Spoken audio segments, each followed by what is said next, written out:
¿Qué os podía contar yo hoy? Me apetecía hablaros del acompañamiento y aunque yo al final, que siempre nos preguntan que cómo vamos a llamar esta charla, para ponerla en YouTube, yo esta charla la he llamado que no podemos vivir de réditos, ¿no? Y pensaba en la charla de Josué el viernes pasado.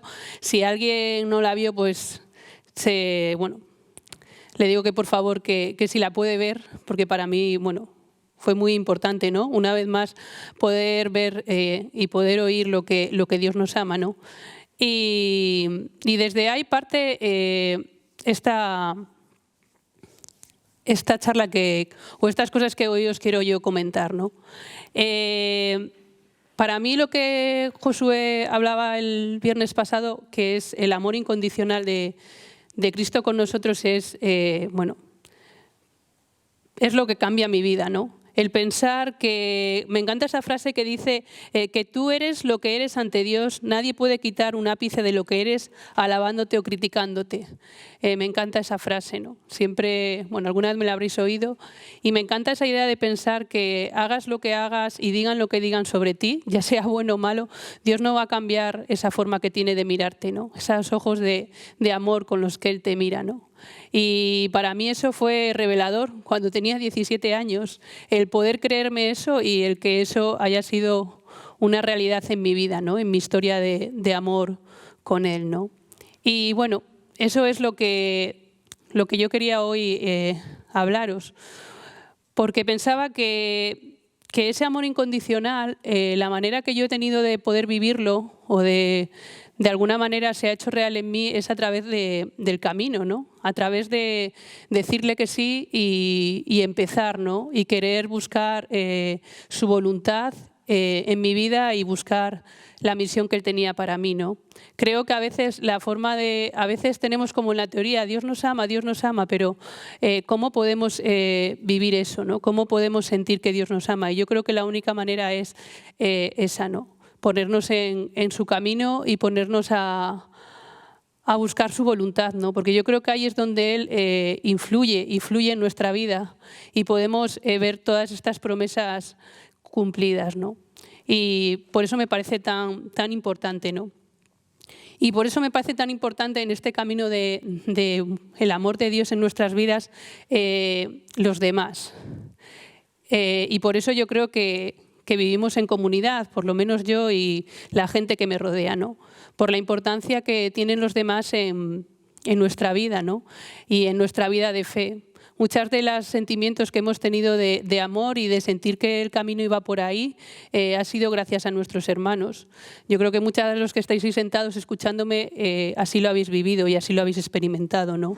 Que muchas veces ese Dios ha venido a través de los hermanos, por no decir que la mayoría de las veces, ¿no? Por eso, para mí es tan importante el tener a los hermanos al lado para todo este camino de sentir el amor de Dios y también la comunidad, ¿no? La comunidad como una familia, ¿no? Yo al final siento mi comunidad como esa familia, ¿no? Esa familia con una visión, una forma de hacer las cosas. Todas las familias me imagino que tienen su forma de vivir y de hacer, ¿no? De comer. Yo a veces pienso en el momento de una comida, ¿no? A veces hay familias que unas ponen el pan entero y cada uno coge un trozo, otros lo partirán y lo pondrán ahí en una panera. Hay gente que, que pondrá servilletas y otras utilizan un trapo para todos, ¿no? Me imagino que cada uno tiene una forma de vivir su familia, ¿no? Para mí mi comunidad es una visión, una forma de vivir esta familia y una forma de ayudarnos unos a otros a experimentar ese amor, ¿no? Ese amor de Dios y esa voluntad, ¿no? El experimentar cada uno de nosotros cómo poder hacer la voluntad del Padre en nuestras vidas. Y todo eso era lo que este tiempo hacía eco en mi cabeza, ¿no? Viendo un poco de lo que os podía hablar. Y por eso me salía el enfocar sobre todo esto que he dicho, concretarlo en el acompañamiento, ¿no? Porque pienso que el acompañamiento, que es muy importante en esta comunidad, es la forma, digamos, de poder de poder ayudarnos los unos a los otros, ¿no? De ser testigos de cómo el Señor fluye en nuestras vidas y de alguna manera testimoniar lo que Él hace en cada uno de nosotros. Y bueno, nosotros decimos que, bueno, diversidad de personas, diversidad de acompañamientos, ¿no? Diversidad de necesidades, diversidad de acompañamientos. Pero para nosotros uno de los acompañamientos más importantes es el mentoreo. Para nosotros el mentoreo, llamamos mentoreo a aquel momento en el que tú conviertes, o una persona, bueno, tú conviertes, nada de convertir uno, sino que Dios mediante intentas que alguien que acaba de conocer al Señor, que de repente todo esto ha cambiado para él, o puede decir, jo, Dios, creo en Dios, que antiguamente pues a lo mejor era más normal, ¿no? Todos de alguna manera teníamos una fe más tradicional. Hoy en día lo normal es no creer, ¿no? Ya no pasa nada porque no creas, todo lo contrario. Pero a esa gente que, ya sea la edad que tenga, ¿no? Por un momento dice, jo, pues a lo mejor todo esto yo lo quiero dar una oportunidad, ¿no? Pues de alguna manera nosotros llamamos mentoreo al hacer que esa persona entienda lo que significa ser un cristiano. Y que sea, nosotros llamamos un cristiano adulto, que no quiere decir que es que tenga más de 18 años, sino que queremos decir pues, que son personas que ya reconocen lo que significa ser cristiano y pueden ser cristianos por ellas mismas, ¿no? Más bien estables, digamos, no tendrían problemas bueno, pues de pensar qué pasaría en cada momento, ¿no? ¿Qué tengo que hacer, qué no tengo que hacer? Bueno, esos baches de la vida. Y para nosotros eso es el mentor y el mentoreo, ¿no? Y pensaba que a veces en la iglesia eso sí que falta un poco, ¿no? El otro día estaba en misa y escuchaba nos han cambiado el sacerdote y estaba escuchando la predicación y a mí me encantó. Me pareció una predicación súper buena sobre que había que buscar la voluntad de Dios en nuestras vidas y la misión y que no había que estar quietos, que había que entregar nuestra vida a los demás. Me pareció súper interesante, pero al mismo tiempo pensé que quién de los que estábamos allí lo estarían entendiendo en los términos que él estaba hablando. Me parece que a veces en la iglesia pasa eso, ¿no? Que utilizamos palabras como puede ser discipulado, servicio a los demás, entrega al Señor, buscar la voluntad, pero eso luego son como palabras que utilizamos el domingo en la misa y luego en el día a día de esas personas que las han escuchado, no sé si tienen todo el significado que pueden tener para mí porque alguien me lo ha enseñado, ¿no? Entonces sí que pensaba, lo importante que es eso, ¿no? El de alguna manera preparar a la gente, es decir, entrenarla de alguna manera que la gente entienda lo que significa ser cristiano, ¿no? Y luego ahí pues seguir optando, ¿no? Esto es una opción de toda la vida por las cosas de Dios, ¿no? Y pensaba que a mí misma también me ha pasado, es decir, no es una cosa que yo cuando me convertí, o bueno, antes de convertirme, estaba en la confirmación en una parroquia de aquí, cercana, en la nueva ciudad, y vino Dani es un amigo nuestro que ahora es sacerdote, y vino a dar su testimonio de fe, él se había convertido y nos contó su conversión, cómo para él el Señor era importante, cómo le amaba, bueno, todas estas cosas que os contamos nosotros, ¿no? Y por más que yo le quise entender, reconozco que me sonó un poco como a chino, sin saberlo, porque también las cosas que dijo me gustaron, ¿eh? Yo, a ver, era una niña buena, creía en Dios, es decir, es decir, que lo que dijo me gustó, pero cuando luego yo me he convertido, cuando luego, no sé si al año siguiente, en una convivencia yo me convertí, y le dije sí al Señor y sentí su amor, entonces me acordé de lo que me había contado Dani y entonces esas palabras sí que empezaron a tomar sentido. Y reconozco que antes no lo habían tenido. Por eso para nosotros es muy importante eso, ¿no? El que quede claro, ¿no? Lo que significa ser un cristiano. A veces pasa eso, que en las cosas de la iglesia, por ser servicial, por ser bueno, porque eres el único que estás ahí, a veces te toca hacer cosas que a lo mejor no es lo que tú tienes que hacer, no es la voluntad de Dios para tu vida, ¿no? Pensaba también en otra charla, creo que habló Josué, ¿no? Lo de las cosas de Dios o las cosas para Dios, es decir, que a veces pasa que, bueno, cuando somos los que somos, pues no miramos tanto a ver cuáles son nuestras debilidades, cuáles son nuestros dones, cuáles son nuestras fortalezas, cuáles son aquello a lo que Dios nos llama, ¿no? Sino que parece que valemos para todo y nosotros creemos que eso no es así. Creemos que Dios tiene tiene una misión para cada uno de nosotros, tiene una voluntad para cada uno de nosotros, unos planes para cada uno de nosotros, y eso es lo que tenemos que hacer, ¿no? Y pensaba, hace poco me contaba un amigo que en su parroquia él es un tío súper fiel y súper servicial y hasta ahora está dando catequesis. Y bueno, este año ya pensó que ya no iba a dar catequesis porque mejor, bueno, pues que ya los niños, pues a lo mejor es que no le hacía mucho caso, no era lo suyo, bueno, que a lo mejor se metía en Cáritas, ¿no? Y me lo estaba contando y recibía un mensaje, ¿no? Que era del sacerdote diciéndole que es que como no tenía experiencia no podía ser coordinador. Y me decía él, claro que no tengo experiencia, si solamente he dicho que a lo mejor podía servir ahí. Pero como él es tan majo y tan servicial y tan fiel y podía servir ahí, pues ya le querían poner de coordinador, ¿no? Entonces, bueno, esas son esas cosas que nosotros intentamos con el acompañamiento, intentamos cambiar, ¿no? Realmente con el acompañamiento lo que intentamos es que la persona busque realmente su sitio, ¿no? Y aquello lo que Dios pueda querer de él, ¿no? Y decía León Felipe, ¿no? Nadie fue ayer, ni va hoy, ni irá mañana hacia Dios, por este mismo camino que voy yo. Cada hombre guarda un rayo nuevo de luz del sol y un camino virgen, Dios. Es decir, para nosotros, dentro del acompañamiento, pensamos que cada uno tenemos un camino, ¿no? Y cada uno es único e irrepetible. Ninguno puede ser igual que otro, ¿no? Solo Dios que está ahí y que mora en él es el que lo sabe, ¿no? Y por eso, bueno, a mí me parece que es tan importante no proyectar en las personas, ¿no? Normalmente cuando acompañas, sin querer, como persona con tu experiencia, ¿no? Vuelcas a veces tu propia experiencia, ¿no? Y a mí me encanta la idea de la escucha activa, ¿no? De poder vivir, más que proyectar, poder estar ahí, ¿no? Poder ser un testigo de lo que esa persona está viviendo, ¿no? Es decir, que ese camino que vive con el Señor no tenga que vivirlo solo, sino que a veces hay que vivirlo solo, pero no en solitario, ¿no? Y a veces uno tiene que vivir su propio camino, nosotros así lo pensamos, pero no puede ser con otros, ¿no? Y eso puede ser, pues eso, ¿no? Tu acompañante o tus hermanos de comunidad, ¿no? Que te acompañan y son testigos de lo que vives en esta vida. Es como si fuésemos al cine, ¿no? Lo que pasa es que nuestra película no dura el tiempo del cine, ¿no? Sino que dura toda la vida, ¿no? Y pienso que el acompañante es esa persona que te tiene que ayudar, digamos, a que todos esos fotogramas, todas esas escenas, todas esas cosas que ocurren en tu vida, que no sabes muy bien a veces dónde ponerlas, cuál es el desenlace, el principio o el final, ¿no?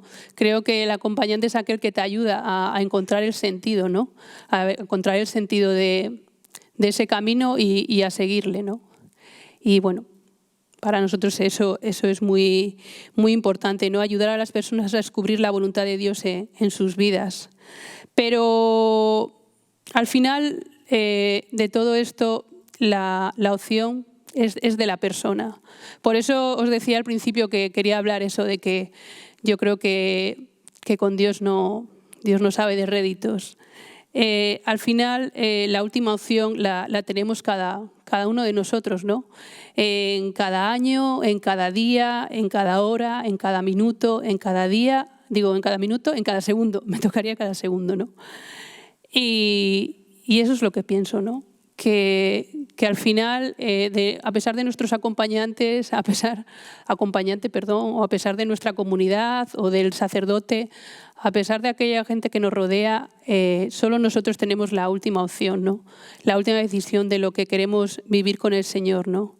Pensaba en el rey David, que en su vida fue capaz de liar la parda, más que parda, de humillarse delante del Señor, de escribir los salmos, que cualquiera de los salmos cuando lo lees, ¿no? Ahí está él con el Señor, ¿no? en sintonía y ese es el rey David, ¿no? Pienso que nosotros en nuestra vida también somos un poco como el rey David, ¿no? Tenemos la última decisión de nuestras vidas y el Señor siempre va a estar ahí y por eso que es importante, ¿no? Y pensaban también en el quebrantamiento. A veces cuando empezamos siempre hablamos mucho del quebrantamiento y hablamos de la importancia de de morir a uno mismo, ¿no? Pero parece que solo es como para el principio, ¿no? Para cuando te vas convirtiendo en cristiano adulto. Ya cuando parece que ya las cosas van, ¿no? Ya eres un tío estable, una tía estable, ya en las cosas de fe, parece como que el quebrantamiento queda ahí en un segundo plano, y yo creo que no.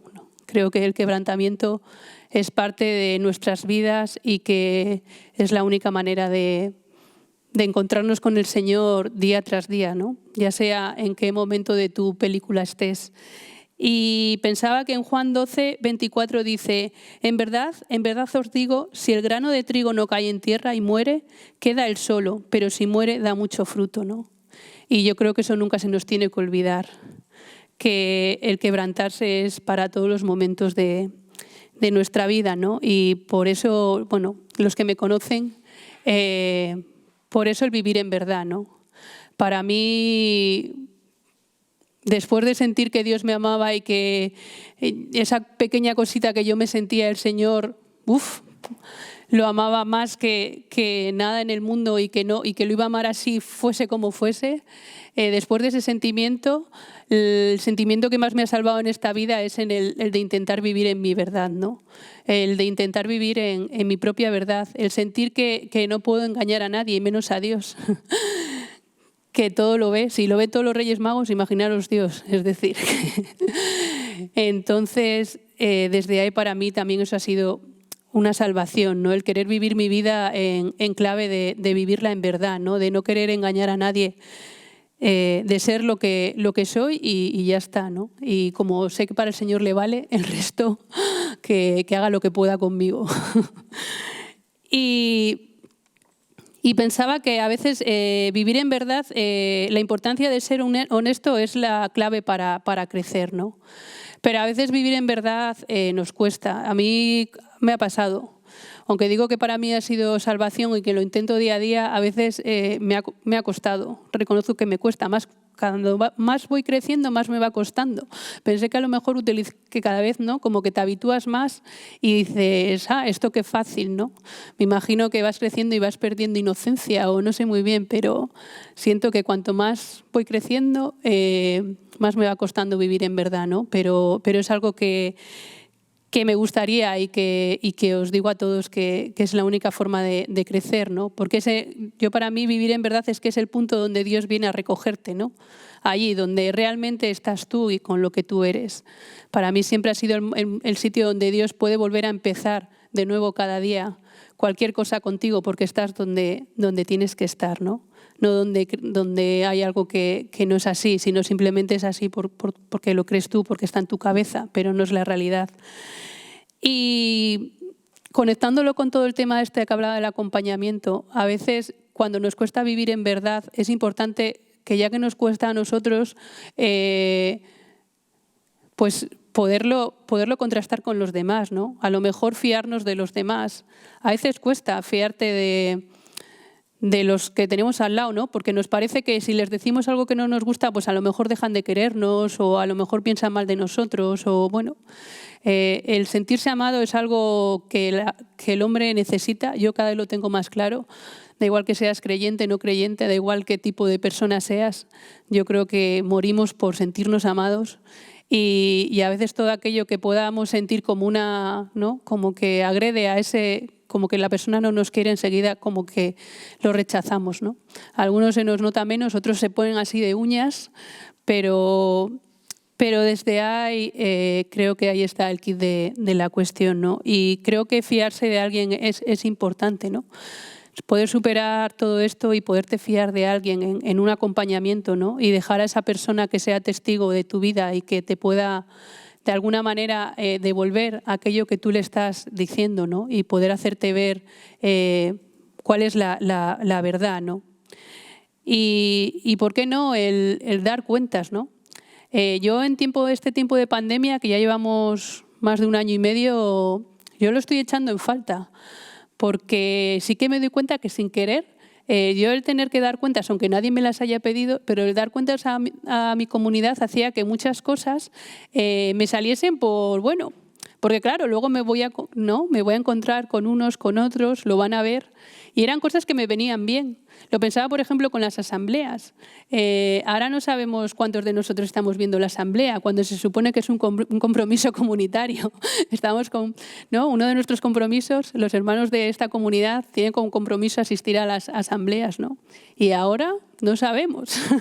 A lo mejor estamos solo los que estamos aquí y 3 más, ¿no? Con el dar al like, que nos pide tanto Luis, damos al like y luego ya nos vamos a la cocina o a tender o de cervezas, que hoy hace muy buena aquí en Cantabria. Pero claro, de antes no era así. De antes tú venías por aquí, por esta puerta que tengo yo justo enfrente, aquí estamos en el local y claro, la gente te veía, ¿no? Es decir, estaba más claro si estabas haciendo bien tu compromiso o no. El compromiso desde aquello que es algo bueno para ti, para tu vida de fe, es decir, el alabar con tus hermanos y el estar con ellos, ¿no? Entonces, me doy cuenta de eso, ¿no? De que también es importante el fiarte de los demás y de alguna manera el dar cuentas, ¿no? Pero el dar cuentas desde pensar que esas son las cosas que nos pueden ayudar, ¿no? a seguir con las cosas de Dios, ¿no? Para nosotros, como decía, el acompañamiento es importante en su dimensión integral, es decir, en todas las facetas de nuestra vida, ¿no? La coherencia de todo, ¿no? De todos los ámbitos. Nuestra comunidad se llama Fe y Vida. Es decir, pensamos que no puede haber un discurso de fe que no tenga que ver con un discurso de vida, ¿no? Entonces quiere decir que hay algo que no está a la luz, ¿no? Que no está en verdad, ¿no?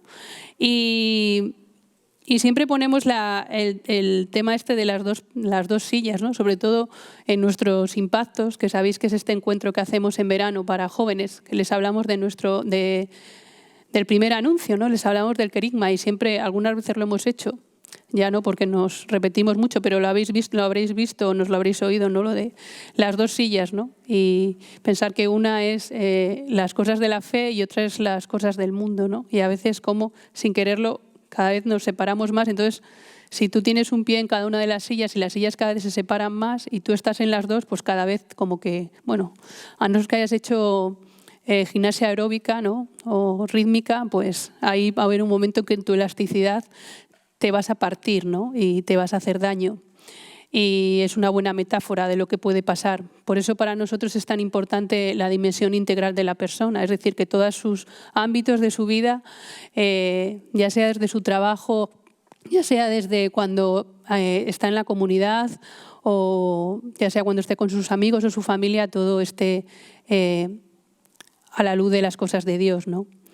Y pensaba eso, ¿no? Lo importante que es que todas esas dimensiones puedan estar pues en el Señor, ¿no? Pensaba, y por eso en el acompañamiento intentamos trabajarlas, ¿no? Tanto la dimensión psicológica, ¿no? Nuestras heridas, nuestras taras, nuestra educación, por qué hacemos unas cosas o por qué hacemos otras, nuestra dimensión más sociológica, ¿no? Lo que sentimos que Dios nos está pidiendo, nuestro proyecto de vida, o la dimensión ética, ¿no?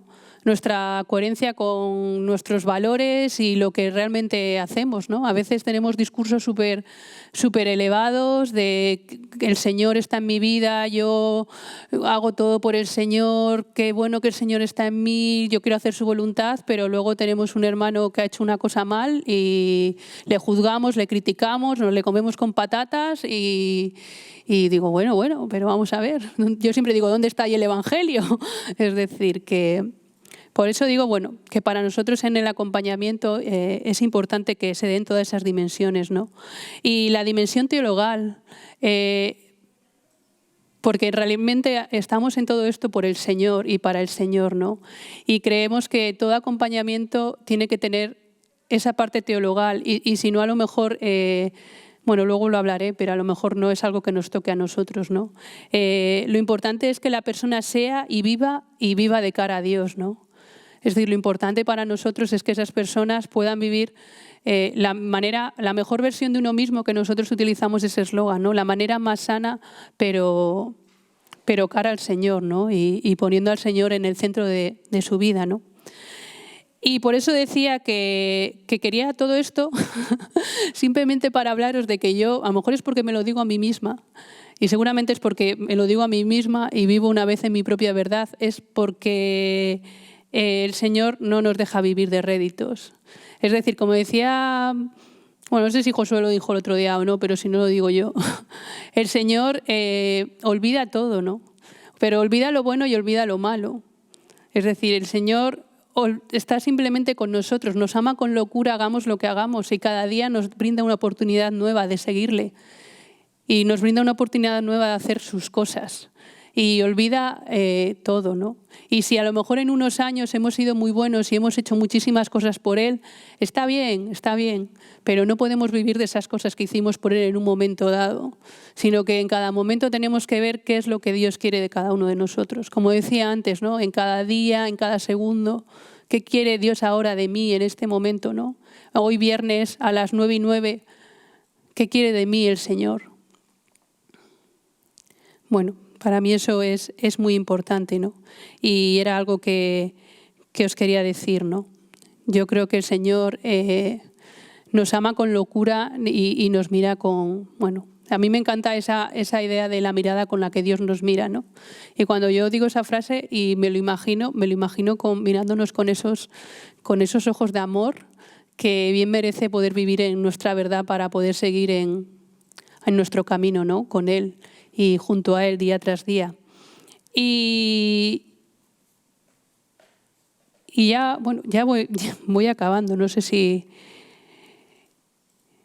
he hablado mucho, poco ahora mismo, pero bueno, pensaba que luego cara a los acompañantes, ahora hablando del acompañamiento, y luego pensaba cara a los acompañantes que qué importante, ¿no? O qué importante poder vivir desde ahí, ¿no? Desde simplemente ser testigos.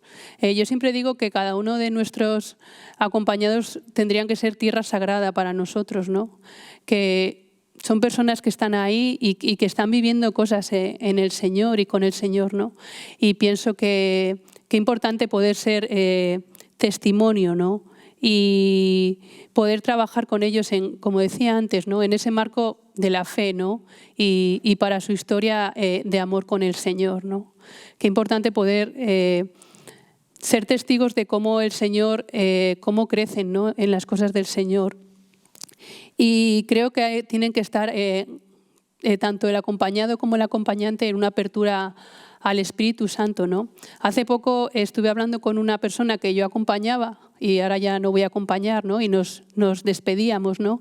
Y en un momento dado yo le decía, bueno, es que realmente desde que te conocí siempre pensé que a lo mejor tú aquí no encajabas. Y con sorpresa me miraba, ¿no? Y decía, ay, sí. Pero tú realmente siempre pensaste que yo no encajaba aquí, como diciendo, ¿y por qué no me lo dijiste, no? Y yo le dije, bueno, porque es que yo solo soy un testigo. El Señor y el Espíritu Santo pueden hacer 1000 cosas en tu vida que puede hacer que sí que encajases aquí. Es decir, yo no me puedo dejar llevar, ¿no? Aunque luego, bueno, a lo mejor sí que hubiese sido acertado. Pero cada uno, el camino de cada uno lo tiene que descubrir cada uno, porque seguro que todas las cosas que ha descubierto, ¿no? Para darse cuenta de que no encajaba aquí, le servirán para sus siguientes caminos, ¿no? Que en el Señor, que es lo único que nos importa, ¿no?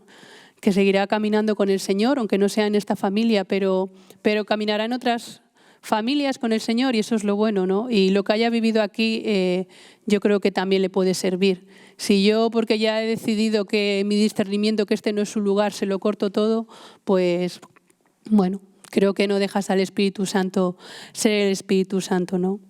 Y por tanto eso, ¿no? No somos ni psicólogos, ni coach, ni nos pagan por esto, sino simplemente somos personas que en un momento dado, bueno, el Señor ha sido importante en nuestras vidas, alguien se ha ocupado de nosotros y por eso hemos llegado a donde hemos llegado y nosotros nos ocupamos de los demás para que puedan llegar donde tengan que llegar, ¿no? Pero ojo con sentir que el acompañamiento, mira qué guay soy, o mira cómo acompaño, o mira este que se ha convertido gracias a mí, o todos esos sentimientos, si cuando acompañéis los tenéis, bueno, hay que revisar, hay que revisar, ¿no? Porque yo creo que eso no es. Simplemente nosotros somos eso, testigos de lo que esas personas pueden vivir, ¿no? Josué siempre dice que el único que levanta es el Señor y es así, es decir, nosotros no podemos hacer nada, ni nadie es nada por lo que nosotros hayamos hecho, sino solo por lo que el Señor hace en cada una de nuestras vidas y bueno, y luego la opción que cada uno tome con lo que el Señor le esté pidiendo, eso también. Y nada, con eso quería acabar, ¿no? Quería proponerte que hoy te postrases ante Dios, que hicieses un ejercicio de poder verte con sus ojos de amor, y una y mil veces comiences de nuevo, desde tu verdad de hoy viernes a las 9:14, ¿no? Desde tus pensamientos, tus miedos, tus aciertos, tus pecados, y si no sabes cómo, te fíes de alguien que te enseñe a hacerlo, a un acompañante que te ayude a llegar a ese lugar con el Señor.